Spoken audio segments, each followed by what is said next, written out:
Warning: this video is full of Norwegian complacency and self-pride.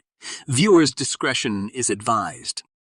Even though Norway and Denmark share a lot of things like language, custom, and, of course, their Viking history, there has also been a fierce rivalry between them.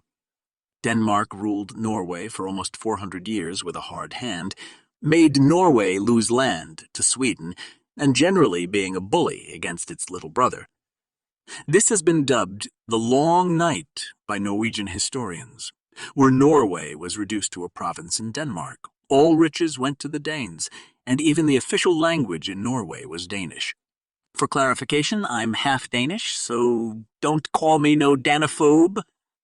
However, Norwegians do not hold a grudge over this, because in 1965, the Danes gave Norwegians the foundation for the welfare state it has, the oil fund and the government-owned oil company Statoil, now called Equinor.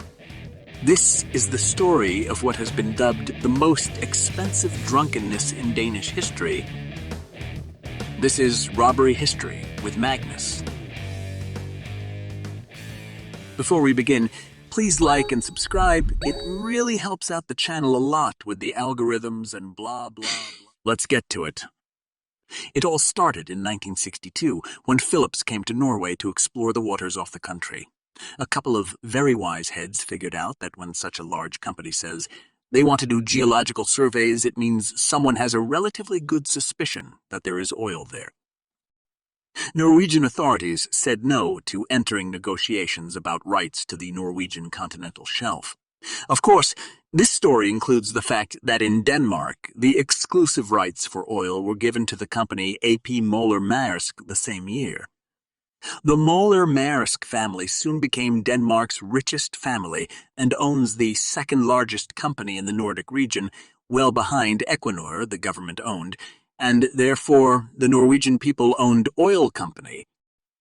Instead of every Dane getting an equal share of the oil money like in Norway, the Danes sold all their oil rights to one company, controlled by one family. The former leader of the Norwegian Progress Party, Carl Hagen, wanted to do the same and suggested in the Norwegian parliament that these rights should be sold for $1 billion. Yes, you heard me right. He wanted to sell all of Norway's black gold for a small, one-time sum. You know, like the Danes did, and the British, and the Americans, and the Canadians, and the Brazilians. However, Norway decided that the money from the oil belonged to all Norwegians, and demanded 80% of the profits from the companies that drilled for the oil, along with creating a government-owned oil company that got many of the contracts to drill for oil. In other words, if anyone is going to make money from the oil in Norwegian waters, it's Norwegians. Oh my God, that's communism, I hear you say. No, it's called using your brain for the benefit of all. Norway has a mixed economy and has an economic structure that involves a compromise between private, market economy and state-owned industry. The following year, on May 31st, a day that probably should be celebrated throughout the country, Norway's state sovereignty over the Norwegian continental shelf for exploration of oil and gas resources began. However, there was one problem. The maritime boundaries between England, Denmark, and Norway were not completely drawn up yet. That is, they were about as unclear as they could get.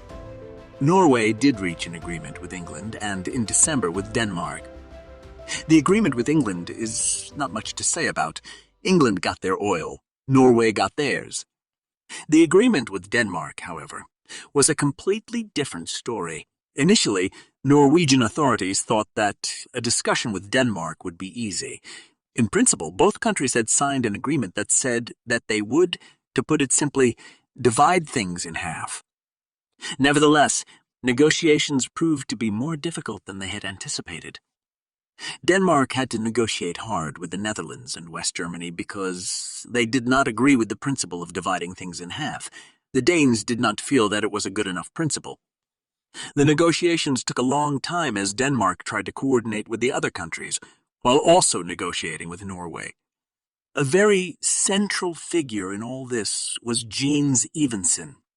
In 1962, when the oil company Phillips arrived, Norway did not have an oil policy, and Evensen became very central in the work on this. He familiarized himself with the legal questions surrounding Norway's rights and drew up what became the basis for Norwegian oil policy. Evensen's knowledge about the whereabouts of the probable oil fields was most likely much greater than possessed by the Danes when negotiations began. And this is where it becomes difficult to know what is true and what is myth. All the details of the agreement were probably later developed by a host of civil servants, but most Danish historians agree that the meeting in late 1963, where the Danish representative Per Hakkekup was demonstrably drunk, was the meeting where Norway got the Ekofisk oil field. So, how important has the Ekofisk oil field been for Norway? In 2019, 3 billion barrels of oil had been pumped up, and if we time that with the current oil price of $80 a barrel, it becomes $24 trillion. That's trillion with a T. And the oil field is still producing oil with about 1 million barrels a day.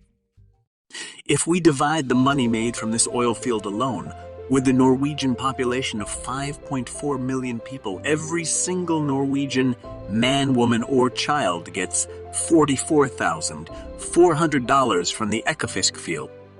So what happened? The story goes as follows. The whole thing happened in a relatively drunken state. On the Norwegian side were Halvard Lange, who was the Norwegian foreign minister, and Jens Evensen on the other side, the Danish foreign minister Per Hakkekup. The Norwegians knew that Hakkekup was a good friend of alcohol, something many Danes were at the time. A bottle of whiskey was brought in, and Hakkekup was not a man to say no to an offer like that. While the negotiations went on, the Norwegians made sure that the Danish representative always had something in his glass, while they barely touched the drink themselves. It has later been claimed from the Norwegians that they only gave Hakkekup 1 glass of whiskey. I call bullshit on that, but that's me. After that agreement was made, large oil fields, including the biggest oil field in the Northern Sea, the Ekofisk field, became Norwegian. It is said that an agreement was reached on a clause orally, agreeing to share the Ekofisk field between Norway and Denmark, which Jens Evensen said was fine for Norway, and that the Ekofisk part of the agreement should be revised and put in later. And this is where Evensen might have carried out the best and biggest bluff in Norwegian history, because that clause never made it into the final agreement. It was left out, and the Danes didn't notice, or realize the importance of this clause, or that it was missing, and the agreement was signed by both countries. With this robbery, Norway's Oil Adventure soon started in earnest, and an oil fund, where all the profits from oil and gas went, called Norges Bank Investment Management. All this money belongs to Norwegians and will be spent on the well-being of Norwegians in the welfare state that Norway has, meaning that all Norwegians have free education, free health care, and have one of the highest average incomes and living standards in the world. Every Norwegian benefits from this. Not just those who were fortunate to be born into a wealthy family, but also people that hasn't been as fortunate and are born into low-income families. They still get the same possibilities and opportunities as those who have a lot, at least when it comes to schooling, healthcare, and pension. At the time of the making of this video, the fund is worth $14 trillion. That's $260,000 for every Norwegian. In comparison, the United States has $31 trillion in debt, which translate into a debt which is almost $85,000 for every American citizen. According to their own website, the oil fund is invested in more than 9,000 companies in 70 countries and is the biggest investment fund in the world. And that's, of course, why this has been dubbed the most expensive drunkenness in Danish history. And that, my friends, is how Norway robbed Denmark of the black gold from the Ekofisk oil field. But don't worry, Denmark, you're still better than Norway at football. I hope you liked this presentation, and if you did, please smash the like and subscribe buttons as if you were a Viking berserker. I cover a lot of different history here on this channel, so check out my other videos to see if there are others you find interesting. And I hope to see you in the next one.